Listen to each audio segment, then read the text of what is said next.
Welcome to the Midlife Pilot Podcast. We are glad you're with us. What is it like to become a pilot in your 40s and 50s? The challenges are unique for those of us in midlife, but so are the rewards. Hosts Ben, Brian, and Ted talk learning to fly, growing as pilots, and the joy of flying to destinations. The purpose of the podcast is not to teach, but to share knowledge and experiences of being a midlife pilot. Join the Midlife Pilot community and listen in every week.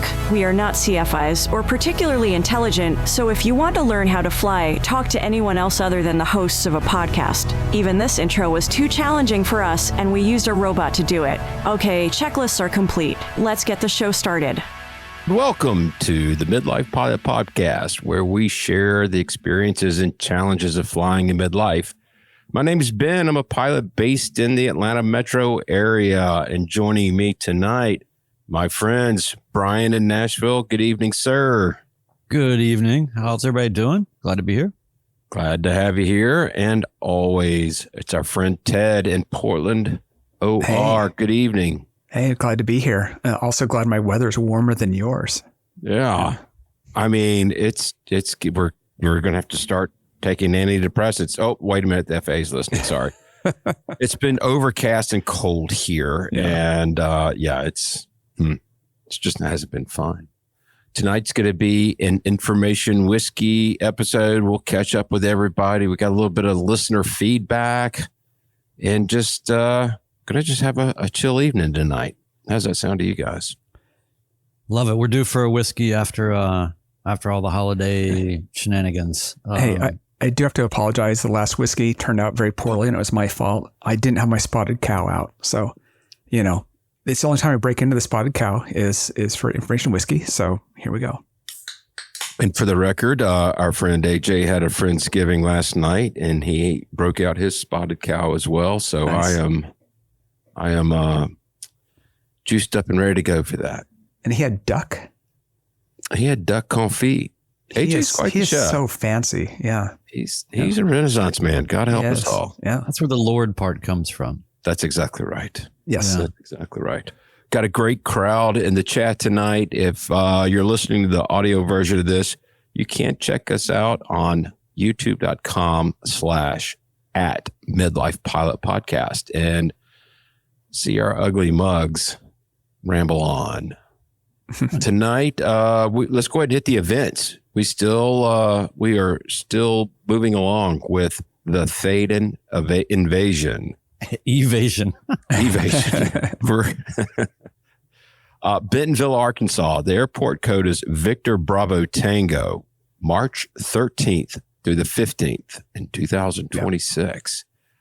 The RSVPs are rolling in, guys. You can go to our website at midlifepilotpodcast.com, and there you'll see a link to it. And let us know that you're coming, because I got to say, they don't have unlimited parking there.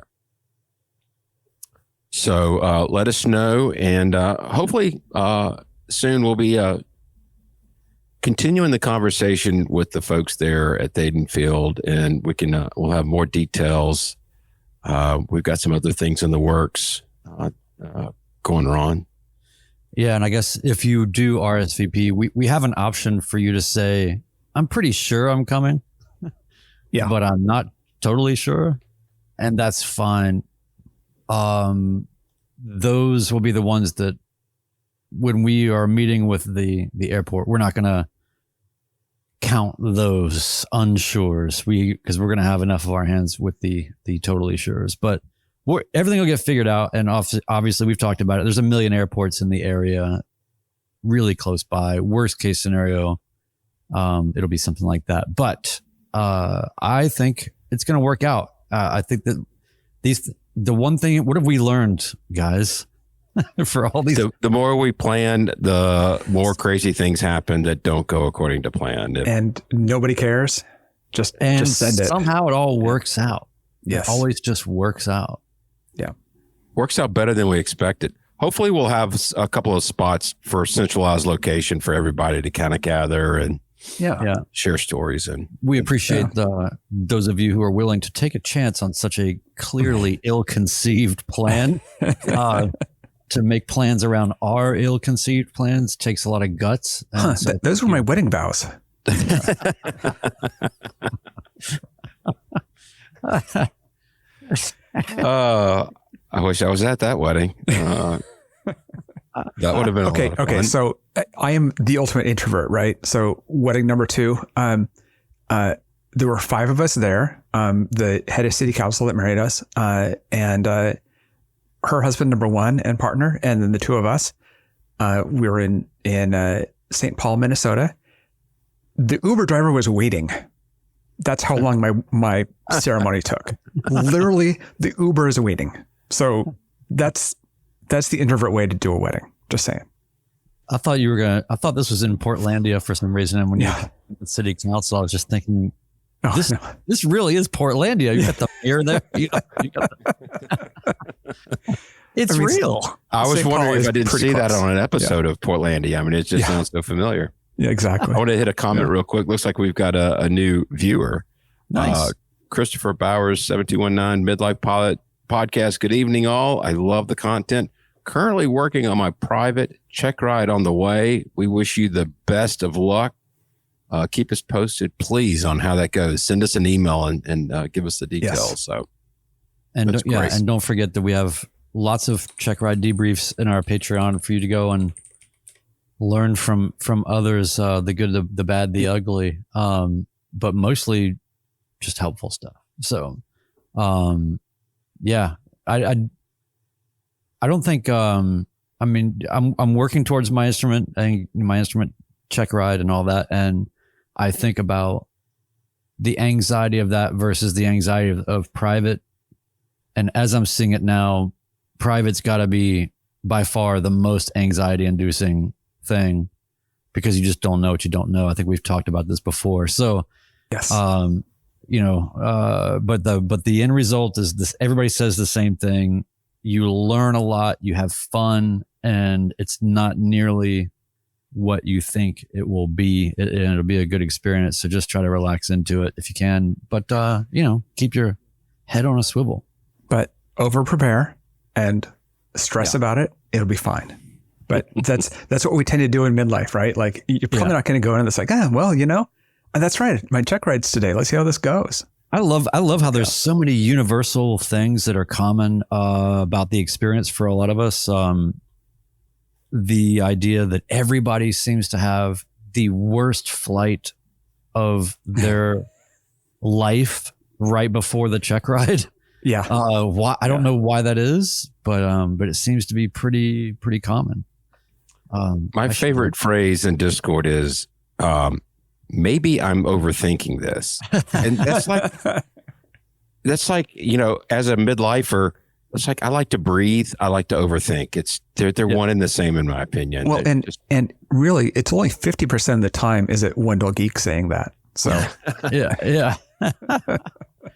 That's Hey, do you guys see the comment we had about the fly-in? In the chat right now? I'll read it. It was from it was on Patreon from somebody who signed up and was new, I think, last week. That's Misty H. And she said, I stumbled upon the Midlife Pilot podcast and really like it. It's entertaining, informative, and relevant to my life. I look forward to every episode. I'm preparing to schedule my check ride, and my goal is to attend the March fly-in. Thanks, guys, for a great podcast. Thanks, Misty. Thank you. I love that. Yeah.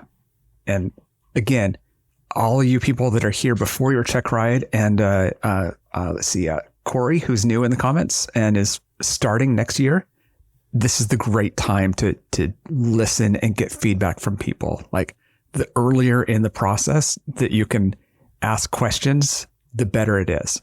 So, yeah. And maybe with Misty, we could do as part of the live podcast, we do a quick debrief in front of a live audience. There you go. We would like this person to attend. Good point. Look, our RSVP list went down by 1. Let's check in with recent flying experiences. I'll just tell you right now, the weather's been very crappy. I have not flown since I came back from North Carolina from my multi-check ride. And I've got several flights scheduled. I went to a party last night, and I made a couple of decent contacts that I'm very excited about. not necessarily paying gigs, but some great experience gigs. So there'll be hopefully more on that in the coming weeks. That's awesome. Brian, what have you been up to? Well, obviously, I don't have as many community service opportunities as you do on the horizon, but or anything other. I don't have any punitive things, but I was going to say, I mean, I've worked off most of my community service, but that's for another podcast, maybe. I have. I think it's interesting. You had this big build up for the multi-check ride, and then there's a period of let down where you kind of have to just let your brain and your consciousness sort of relax for a minute. And this weather and the holiday and everything else certainly has helped, I think, both of us not do a lot of flying. So after I passed the instrument written, I'm not sure that I've flown. Maybe I did once, but just kind of local. I've done maybe some hangar things, but yeah, nothing of any consequence or note. And I guess I'm a glutton for punishment. You guys know how much I love instrument knowledge test and so many things about instrument. You guys know how much I love all this. So I am taking the IGI test in a couple days here. Oh, awesome. Or a few days. So, same test as instrument written, 10 less questions, and I guess a little bit of helicopter thrown in. So weird. It is. I'm going to make a prediction. Yeah. Yeah. 20 years from now, there's going to be an award for the best instrument ground instructor in the country.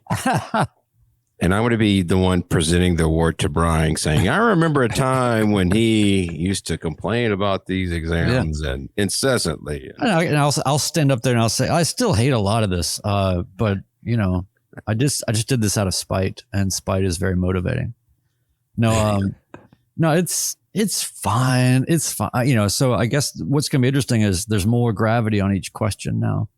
So I'm wondering if that will help or hurt. And then also I haven't fully brain dumped, but I have let myself relax. And so I got to get back to the studying, again, just to kind of review everything. So, but yeah, so do the IGI on Thursday because, I don't know, maybe I'm working on some things. Maybe I want to be Ben when I grow up. There you go. Strive higher, my friend. Strive higher.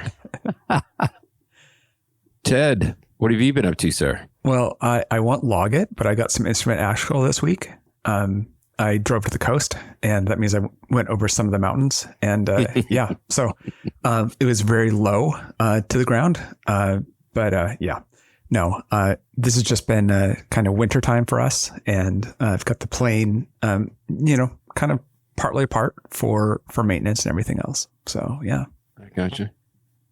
Yeah, I don't have, I wish I had some recent flying experiences, but like I said, I've got a couple on the books if Mother Nature will comply. But I want to hit Nathan's comment here. So I can finally log this podcast as dual received legally. And Nathan, if you'll play it at half speed, you can log twice the time. I've got to hit what Doug F said in the comments, which is, I loved my private check ride. Someone wanted to ask me aviation questions.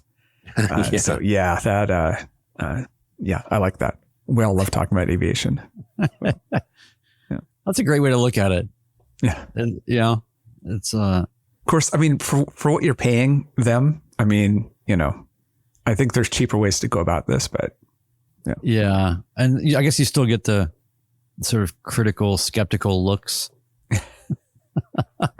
Too funny. Yeah. I think a lot of DPE tactics could be used by spouses, you know? Oh yeah. Yeah. Are you sure about that? My wife does that all the time. She does question probably 80% of the things I suggest. And as we said before the podcast started, I'm going to start issuing notices of disapproval to my kids. Yeah, that's right. Just, if nothing else, for the pure satisfaction of it. Unfortunately, they're older now, and it doesn't really mean a lot, but I'll still do it. That's a pretty good merch idea, actually. I think we should make a pad. Notice and disapprovals. Yeah. Just I see what you're saying. Yeah. Well, I've got to hit Wendell Geek's comment talking about the cost of paying a DPE to talk aviation. He said, "I suspect I could pay my friends a little less to listen to me talk about aviation. I think your friends would pay you if you talked less about aviation." So, gas for the airplane. I think we may be onto something. Yes. Well, and speaking of being on something, onto something. If anybody is a new listener here, hasn't figured out that every 4 weeks we do an information whiskey episode, which means that we kind of don't really have a plan here, and we just respond to the chat and things like that. I just want people to. We're getting to the point in the episode where you're probably expecting something to happen. Yeah. I'd say we have 13% of a plan. Yeah. I think that there are some new listeners that have regret about now, which is, what am I listening to? Yeah, how does that count start dropping? There it went, just down. Well, let me, Brian, why don't we keep it on the rails and let's go ahead and hit the housekeeping, awesome. the belly. I'll hit it real quick. If you guys can join our Patreon community for Discord access and lots of exclusive content, 10% supports Freedom Aviation Network's anti-human trafficking efforts, and for everything Midlife Pilot Podcast, feedback, merch, and more, visit midlifepilotpodcast.com. People have already been finding the shirt, so I've only made a couple of subtle mentions of it. It's interesting to see, but we'll just keep it that way for now until we have assured parking. But anyway, Ted, tell us about the new patrons. Yeah. So I want to thank the people who've joined us in Patreon in the last week. And at the Landomatic level, that's Matt L. At the Hershey Bar level, that's Jason S. So thank you for joining us. Yes. Over in Discord accomplishments land, I wrote down kind of things that I've seen in the last week. Edgar N. had their first solo. It's always awesome to see. Wendy gets pictures of the week for the photo she posted. I think she posted those today, which is beautiful shots. Unreal. There were a bunch of people that hit our accomplishments. I'm not going to talk about the numbers, but people that crossed a number that was meaningful to them is Barry, Josh M, Scott P, Adam V. Alyssa had her third birthday. That's aviation birthday. And Josh M filed his first IFR flight plan. And then ForeFlight does a log recap every year, makes great maps, and it's like Spotify's recap, I think. And so people have been posting those in community chat, and you're welcome to do that even if you don't drink the ForeFlight Kool-Aid. I know there've been some non-ForeFlight images in there. That's great. It's just a lazy way for us to show like where we've flown. It was really cool to see the Tango 82 flights on a lot of people's maps. So I really like that. Yeah. One little jaunt sticking out. Yeah, exactly. That is one thing that Garmin Pilot will not do, or at least I haven't figured out how to do it yet. So I'm going to have to go do it manually. And I'm kind of jealous of that. I'll tell you that right now. Virgil posted something that was mapped out. I assumed that was Garmin Pilot, but I guess not. Maybe it was. I'll have to check that out. Yeah. Well, there's also Google My Maps and just keeping track of all the airports that you've been to. So you can do that, which by the way, for those in Discord, there is a channel, I think, somewhere where people just have all of those. So you can just click on everybody's maps and see every place that they've been. It's pretty neat. Yeah. And it has home airports as well. So if you join and you're like, I wonder if anybody lives near me, you can see that. Hit a couple other things here. Wendell Geek pointed out that we had a great conversation about standard pattern entry in Canada and how it is completely different than in the US. And I looked at the diagrams and I just kind of gave up. And Wendy noted that her beautiful pictures were from a commercial long cross country. So that explains why she had good pictures. It was a long flight. So yeah, I finally went and watched her instrument check ride debrief all the way through because I had seen parts of it, but I had not just really gone through the whole thing, and it was really good, really good. I really appreciated that, Wendy. Yeah, and everybody who's given us that. It's just everybody does YouTube research, for check rides and for various things, and you can definitely find things on YouTube, but to have a little bit of a protective shell from the entire public sphere of criticism and nonsense, people tend to open up a little bit more, and it's just, there's nothing performative about it. It's just been really helpful to me. I just think it's what a sort of self-serving thing, right? It's like we start this podcast and build this community and start cataloging all these check ride debriefs, and then now I can just, as I'm going through them, reference them, and it's a resource for me. It was the long game.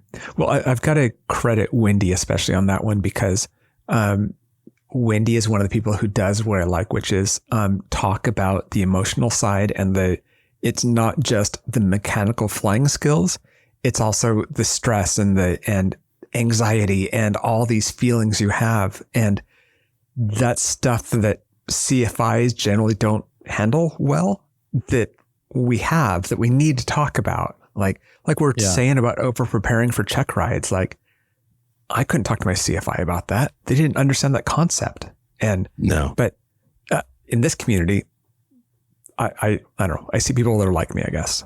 Yeah. She had some good solutions and tactics and practices that she had gone through that seemed helpful.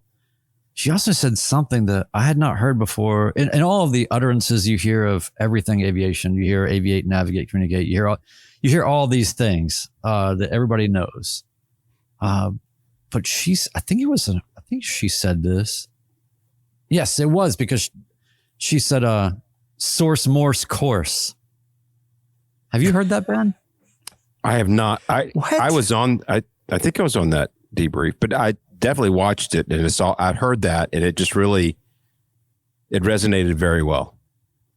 So I didn't catch that. Identify the source, GPS or ILS, and Morse is the Morse code, so you can identify, make sure it's up, and then course, set your Well, that's been, things like that are super helpful to me right now, because what I'm trying to figure out, and obviously you guys can give us feedback, or you can give me personal tips, or just tell me to stop for the love of God or whatever. But I'm trying to get my flow together, and I've got pretty close to 800 hours of VFR flying and instrument training or whatever that I've got hacked in there. But I'm just saying, after a lot of VFR flying in busy environments and blah, blah, blah, blah, I totally understand the value of having a good flow for all of these things. And with instrument, I'm still, so anytime, Source-Morse-Course, that's exactly right. So anytime I see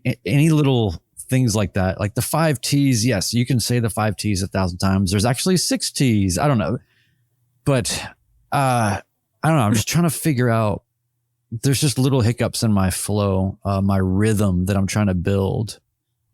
So any little things like that, if anybody has any flow building techniques, this is not about, checklists to death, because I don't want to use them as to-do lists. I need more flow. I want to add to that, because you just kind of said something that I think with every additional rating that you get, and actually if you think about it, going back to private, there are flows for everything, and some of them you need to be from memory.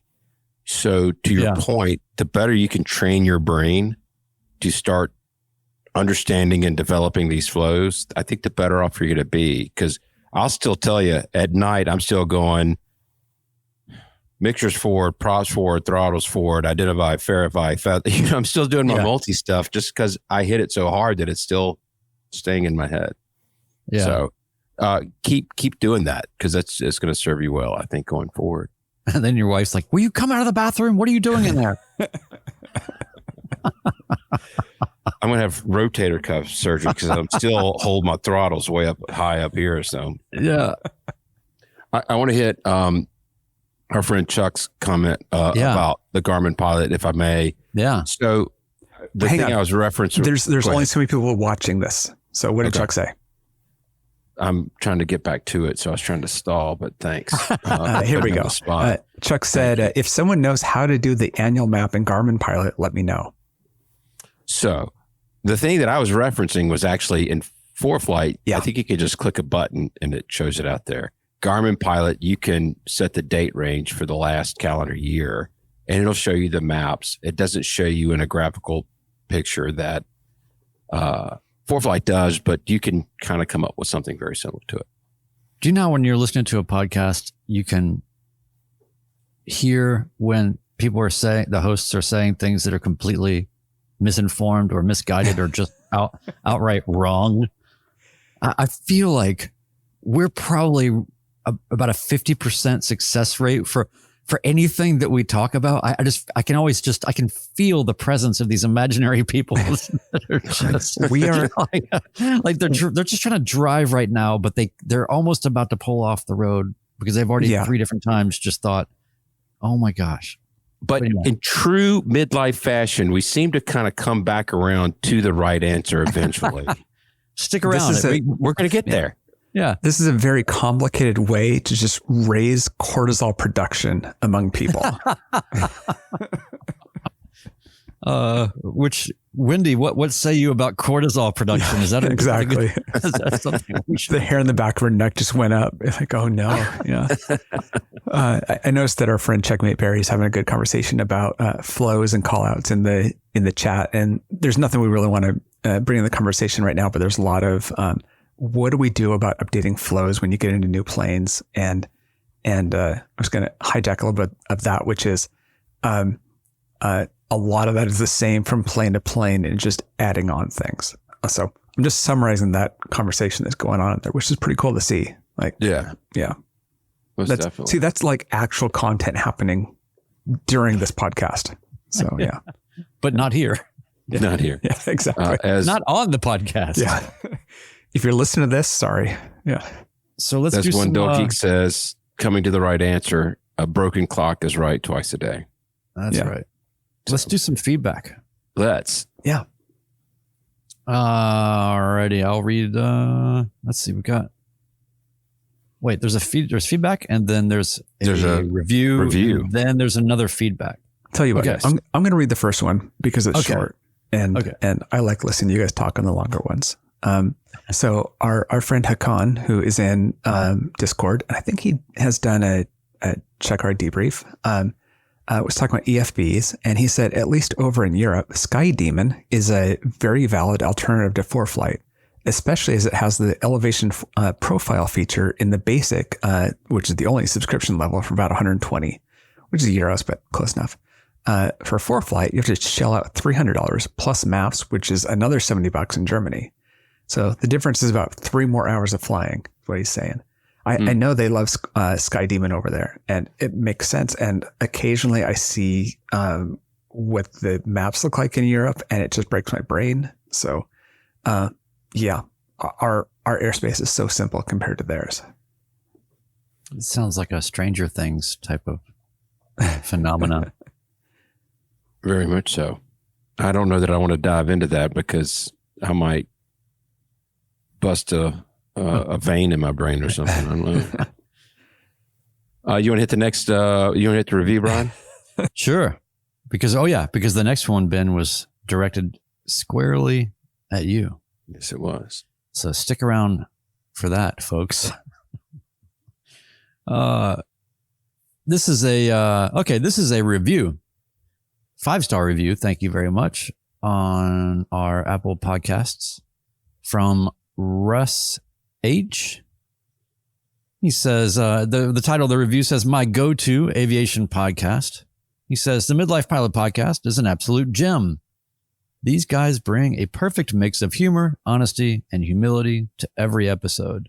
As someone navigating flying in midlife, it's refreshing to hear real, unfiltered conversations about the joys, frustrations, setbacks, and small victories that come with being a pilot at this stage of life. They don't take themselves too seriously. Gosh, imagine if we did. Oh gosh, oh boy. They don't take themselves too seriously, and that's what makes it great. You'll laugh, learn, and feel like you're hanging out with friends in the hangar who get what you're going through. Whether you're deep into aviation or just dreaming about taking the yoke, this podcast hits the sweet spot every time, except for every fourth episode. Or 3 of 4, depending on how you feel. Yeah. Oh, yeah. Yeah. So he says, these guys have a rich community of experts from CFIs, commercial pilots, and weather experts that routinely join the podcast and save us from ourselves, basically. Yes, that's what I'm saying. I really enjoy the non-commercialized podcast and live YouTube Mondays, 7 p.m. Central broadcast. Although I'm sure they wouldn't mind a Garmin or Flying Eyes sponsorship, highly recommend. Well, I don't think Garmin's knocking down our door just at this moment. But you guys tell me, we really pride ourselves on having an ad-free podcast. Yeah. If Garmin comes along and says, Oprah's us with new panels for everybody, how are we going to handle that? Well, I'm just going to tell you, everybody has a price. Exactly. Everybody has a price. I don't know. I listen, if we have to do a personal read, I'd be all right with that. With the ads that are inserted there, like every 15 minutes or so, I would not be for that. That drives me crazy. I was out on business, I think 2 weeks ago. That's when we did the doubleheader podcast, and I downloaded a bunch of podcasts while I was out of town, and I have all these dynamic ad insertions from that, and so it's like advertising a grocery store I've never heard of, and like all this kind of and it's like, oh man, there's just such it's nice that people have supported us and that we've been able to keep this not with big ads on the front. So I really appreciate that. Maybe they just properly scale it. It's like here's a refurb 430s for everybody. Refurb, there's only we've got a few 296s, the portable GPS units on the they just give but they do. We should be the people. So when they go and they sponsor all the big sort of YouTube people or whatever it is, whatever they pull out of their planes, they should give to us. Yeah. Yeah. Our friend Nathan Ballard's in the chat, and he says, how about a CPAP or an Icy Hot sponsorship? That's probably more realistic, if anything else. Yeah. Hold the Icy Hot. You too can have it with the discount code of Midlife Pilot Podcast. Yeah, exactly. So thanks so much, Russ, for that. I really do appreciate that. Yeah. And honestly, we have a hard time sort of accepting how kind that is, this kind of comments are. But I have to say just that the idea that you're saying that it's just a rich community, but it's kind of just hanging out. That's what we always hoped for, and that's all we're trying to make it. But I also really appreciate how you said, whether you're really deep into aviation or just dreaming about, beginning to fly, that's a really hard thing to try to speak to, because you don't want to bore people that are more accomplished. And, at the same time, you don't want to leave anybody behind. And so it is a weird dance that we try to do a little bit. And so I think it's working. And so thanks to everybody. And thank you, Russ, for that. Absolutely. I'll hit the next feedback. It's from Dan C. And it was actually from the last episode. You want to hit Chuck's comment real quick? Chuck said, CPAP, the official sponsor of the Thaden invasion. Our next conversation with the VBT folks is going to be like, listen, we're bringing some heavy hitters in here when they are rested. Yes, exactly. We'll call the hotel and make sure that they have CPAP cleaning utensils. We're going to need some extension cords in here, folks. Have you ever gone camping? Like they had it at Osh, but you didn't see it quite as much. But I've been on bicycling events with 2,000 people, and they'd have a CPAP section because that's the only place that had power. So it's like all these tents with the extension cord going to them and CPAP machines in them. It's like, Really? that is the most midlife thing ever. So, yeah. They're all sitting around the campfire comparing, well, this is the unit that I used first. And now that's what I moved to. Yeah. It's crazy. All right. So this feedback came to us via email, midlifepilotpodcast@gmail.com. It's from Dan C. He says, Ben, just listen to episode 156 and the discussion around the notice of disapproval. I feel like everything you discussed was appropriate. For everything, there's a first. But don't forget that you are in a 3-day program. Although you had some earlier training, the Baron is definitely a different airplane than what you are used to. I own a third of a B-55, and it's very powerful and fast airplane. You had a lot on your plate with a faster airplane, new avionics, and accelerated learning. I've been through these accelerated class 3 times in a Seneca 1 for ME, multi-engine, MEI, and ATP. And it was always stressful and overwhelming. I always wanted just one more flight to prepare. A few years later, I did initial training in a King Air 200 and then a type rating in a Beech Jet 400.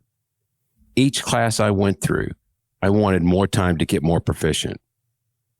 It was always luck and by the grace of God that I managed to pass. I'm sure that's not true. I know that you have aspirations of professional flying, so you'll get more of this accelerated learning. It doesn't get easier, but I think our brains adjust to the speed of learning. Congratulations on the ME rating and look into becoming a BE-55 owner. You won't regret it. I would love to be a Baron owner, but that's probably not going to happen for quite some time. Yeah.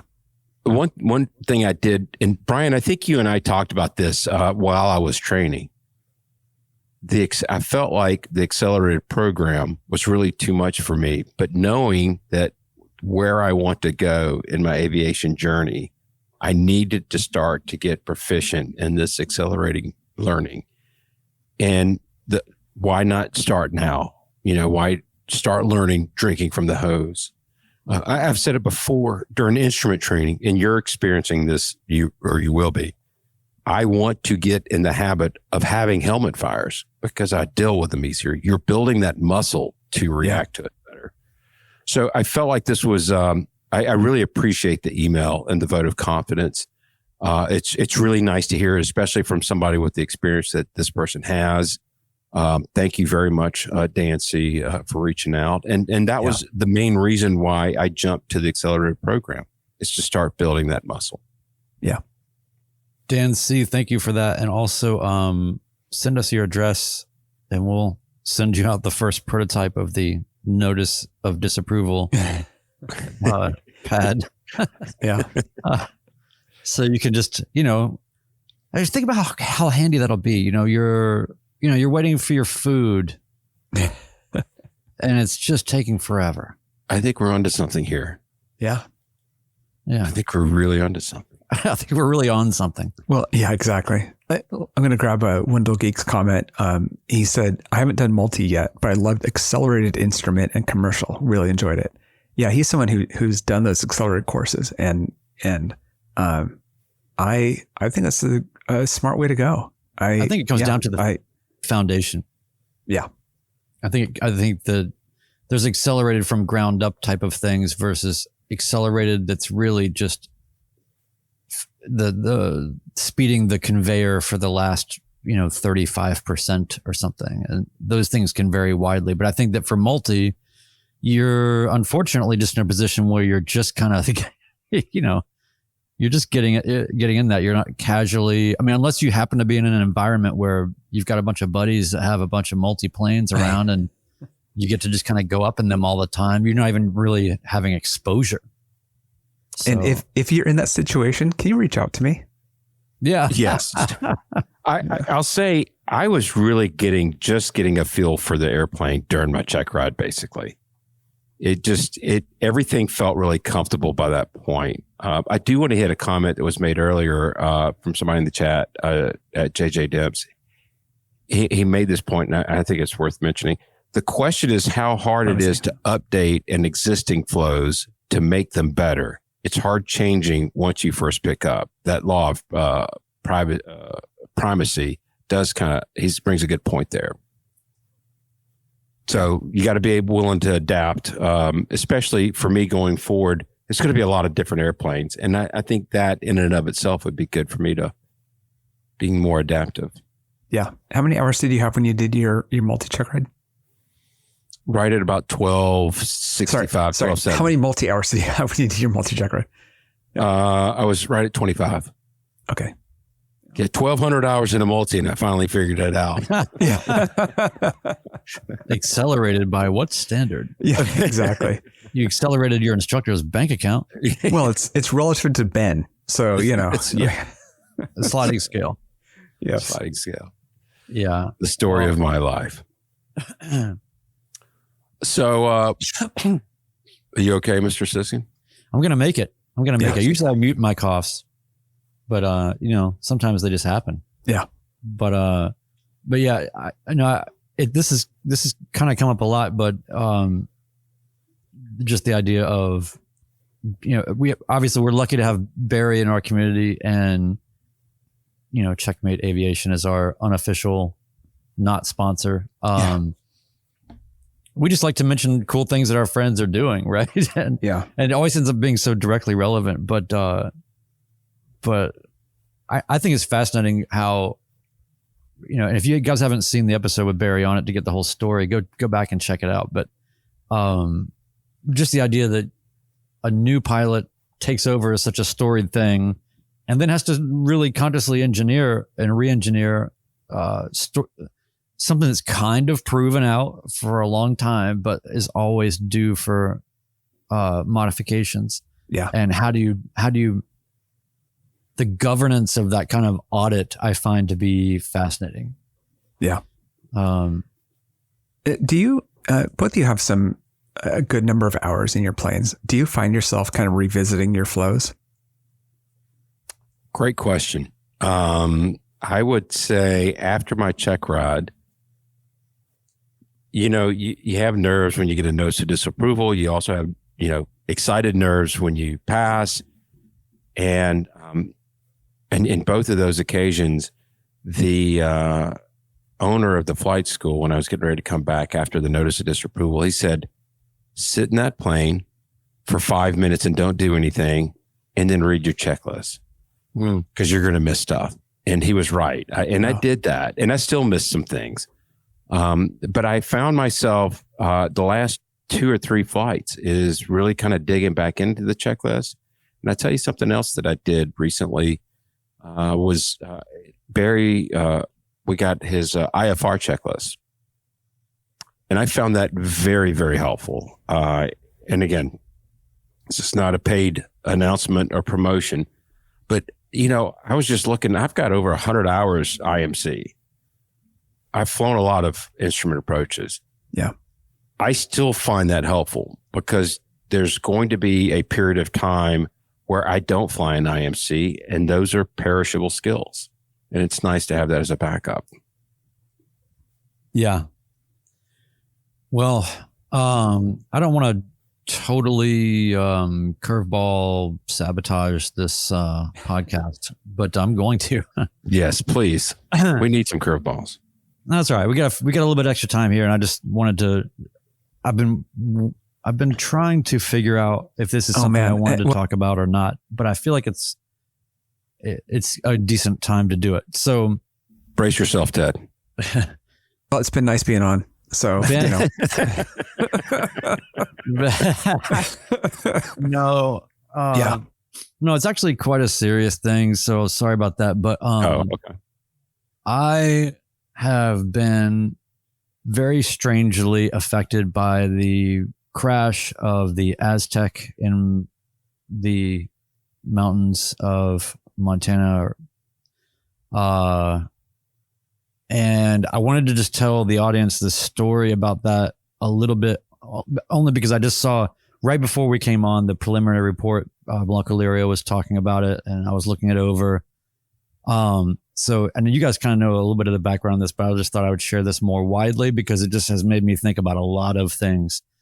So if you guys aren't familiar with this really tragic, fatal crash. A father and two daughters out of Alabama in a Aztec got caught in icing and perished. And the weird thing about that is that when that happened, 24 hours before that accident happened, I was also in Alabama, and I was with a friend of mine that I hadn't seen in a while, and I landed at Huntsville Exec, parked right next to this Aztec. I'd never seen it before, didn't know the guy, and I just walked by and I just said, "Hey, beautiful plane." The interior of it was kind of like yours, Ben, super cush, old school. And, I saw the dog in there, and then, I was talking to him and talking about the plane, and, ended up in one of those conversations you get into sometimes, for about 10 minutes with this man. And he said he was waiting for his daughters. His daughters come walking up. One is, I think 21 years old, Delta cadet, CFI on her way to the airlines. The other, slightly younger, I think a senior in high school.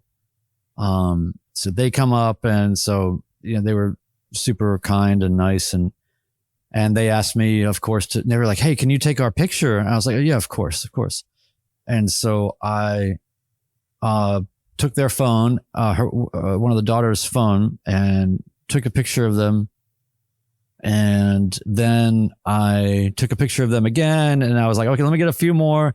Here, let me put it in portrait mode for you, because I know how you guys like that." And, kind of made them laugh a little bit, took the picture, and then that was it. And then I just carried on. And it wasn't until I didn't even hear about this accident until a couple of days later. And then Blanco Lirio comes on, and I started seeing reports everywhere of this accident, and the picture was the exact picture that I took of them. So every report, every article, every news thing, it made national news. Every video about it, everything. It's the picture that I took of them, and it's been disturbing for a long time because I didn't. That day I was pretty much just kind of, I couldn't really function because I didn't know how to feel about it. Because on one hand I didn't know these people, but on the other hand it's super tragic, and you empathize whether you know the people or not. But also just the curious nature of talking to them 24 hours before this happened. Just how sad it is for the mom, who was waiting for them there, and the whole family, including the dog, doesn't make it. I mean, I just can't even, it's just one of the most tragic things I've heard of. I mean, we hear about these different things all the time, different accidents and tragedies, and you kind of, I don't know. I'm not saying I'm desensitized to it, but, we've all probably lost some people. We've had some things going on. Mike Alpha Golf and his folks down in, New Orleans, he's out running Civil Air Patrol, looking in the lake, for people, just a reminder that this is a serious business. And so we like to have fun and all of that. But man, this stuff can come back to you in really, really weird ways. But I just had to share something about that, not to be at any larger conclusion, but just how freakishly strange it was for me to just see, these, there's something about having taken that picture that is so haunting to me, because everywhere I see it, they were looking at me, and I was making them laugh. And it's also the last time that this father was probably pictured with his two daughters. So, and there's a lot of other, the particulars of the accident and whatever, not really to be discussed, but, for this, but I just wanted to bring all that up to say that that's something that just keeps kind of coming up. And it happened again right before I came on here, where, I saw, Blanco Lira's video came on, and it's so surreal and so bizarre. And it's not about me or my feelings, but it's just, I just feel really, really bad for all the folks around all that. And just a strange experience to just sort of glance these people in this kind of momentary way, right before all of that happened, and to have a document of that interaction in that way was like, I never saw the picture, I didn't exchange number with them and say, "Oh, send me the picture." It just, I just knew that as soon as I saw it, I was like, "Oh my gosh, that's it." The the time warp that my brain had to do to start wrapping my head around what this was all about and who was involved and what was happening was a very strange origami.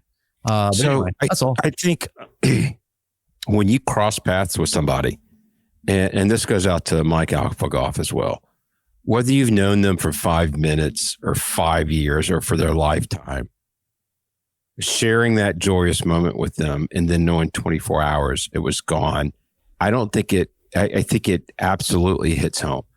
I think a lot of us feel that tragedy having never met them, just knowing that we have families of our own and they can happen to us. I felt I'd never crossed paths with the Tennessee Flight Girl, but we were all watching her videos and, kind of worried about how this was going. And I feel like there's a lot of people that felt some level of responsibility for not speaking up more, or not that we could have. We're all keyboard warriors when it comes to the comments, but there is that feeling of the tragedy of someone you knew, although you really didn't know them. It's almost like it hits, man. It absolutely hits. And then for folks, like I said, Mike Alphagoff had an instructor and a student perish in a crash.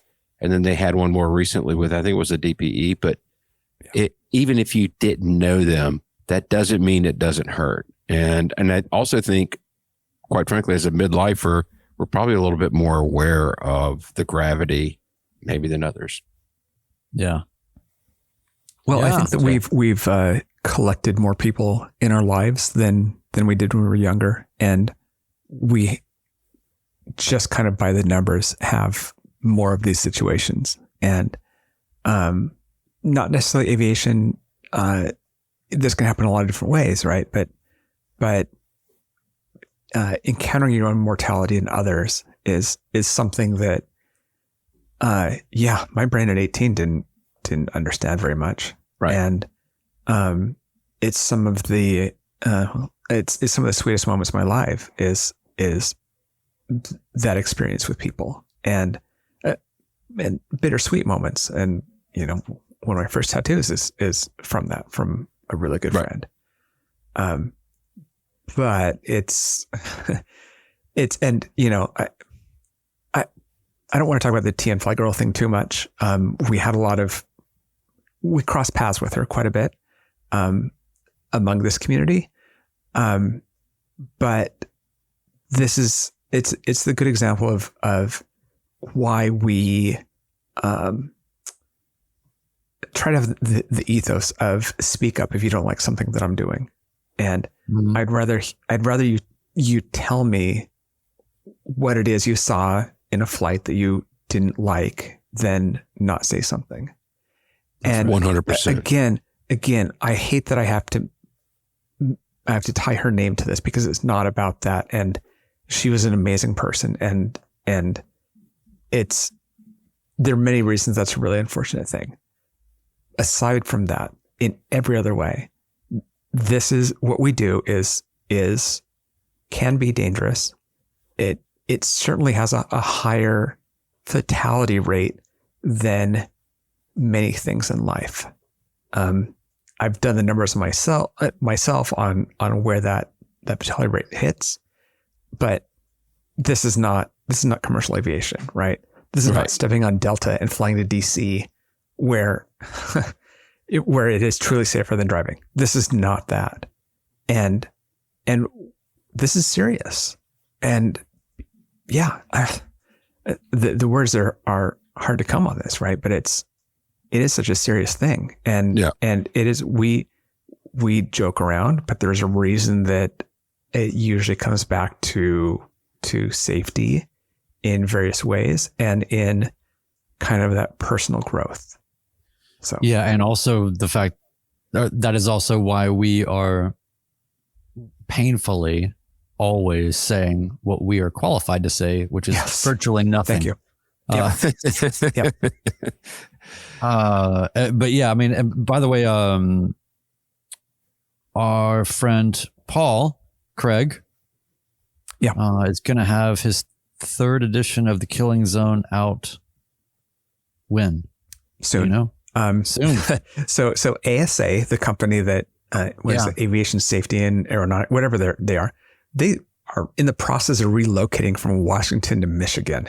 And it's like all this stuff has like happened like as his book is trying to get out, and they're the ones that put the book out. So it was supposed to come out early fall. It isn't out yet, but it's coming very soon. And looking forward to seeing more from him. I want to hit Mike Alpha Golf's comment. I think this is very good. He says, we have been talking about grief in New Orleans and how we all process it differently. Having respect for how others process it and giving ourselves the grace to do it in our own way. I mean, that's very well said, very well summed up. Yeah. And the other thing that we do on this podcast is we absolutely celebrate those no-go decisions. Yeah. When you feel like it's not good, it doesn't matter why you feel like it's not good. We want to applaud you for that. Well, let me give you an example there of Richard Yankee 88, right? Who flew from Michigan to New Orleans and then drove to Texas because he couldn't make it safely. That is a bigger accomplishment than flying to Texas. Yep. Right. Yeah. I agree with that. Very good. To put it in a slightly different way, the term that I keep saying, I don't say it enough on the podcast. I don't think that this is too old for people, but being in aviation has made me realize there's a countable number of summers in my life. And that didn't feel that way when I was younger, right? Like, and that realizing that value of life and the experience with other people and the experiences you can have. So, yeah. Yep. I like this comment from Greg. He says, tell me that I should do something differently so you won't tell others that you saw me doing it wrong. Yeah. Speak up. Absolutely. What else, gentlemen? Anything else for the good of the order? I'll just throw one thing out there, which is, we all know that the FAA is not great about anything to do with mental health. Think that's fair to say? I think that's very fair to say. And while we offer no sanctioned or official guidance in those respects, we are empathetic to that. And we do offer a community for people to have a place of, total support. There's not, we don't have to have any rules for our Discord because people understand inherently that what's being embodied there is too clear to go against and to start being, I don't know, there's not a bunch of competitive stuff. There are constructive disagreements or perhaps gainings of understanding, but I'm not saying it's a completely sterile, positive, sort of place in that sense. But it is a place, one more place where you can find people to connect with, and everybody's got something going on, whether they've lost somebody or whatever it is. So, find the right resources for what you need, but we do have at least some kind of, hangout. So that's what we've got. That's what we bring to the table. But anyway, super cool. Thanks for letting me kind of just derail the vibe. With all of that. Something you need to get off your chest, and the chat has quickly agreed with that and are appreciative of the comments. So well, I'm glad you brought it out. Clearly, we don't script this stuff. I don't know. It happened. Like I said, it happened right before I came on. I just thought, man, I don't know. I didn't feel like this a couple weeks ago when it happened a few weeks ago, whatever it was, a month ago. But I didn't feel this way then. But now I just felt like I needed to kind of just put it out. I needed to go out there with it. So good lessons to be learned probably from that whole scenario. So keep your eye on for the final report of that and go check out the preliminary report, and don't repeat the, that's all we can do, right? That's the way to honor people, is to not repeat the same mistakes that other people have made. If you can at all keep from making them, don't let people's peril go completely in vain. So when you're thinking about, should I just go direct, inner, or should I really think about my route? Or am I subject to get theiritis because people are waiting on us? Or I don't know. Just think about that stuff. That's all. Yeah. Well, I had chosen tonight's bit of wisdom well before all of this discussion came up, but I do believe it's pretty fitting. A good laugh and a long sleep are the two best cures. Signing off, episode 157 of the Midlife Pilot Podcast. Thank you, everybody, for joining. Take care.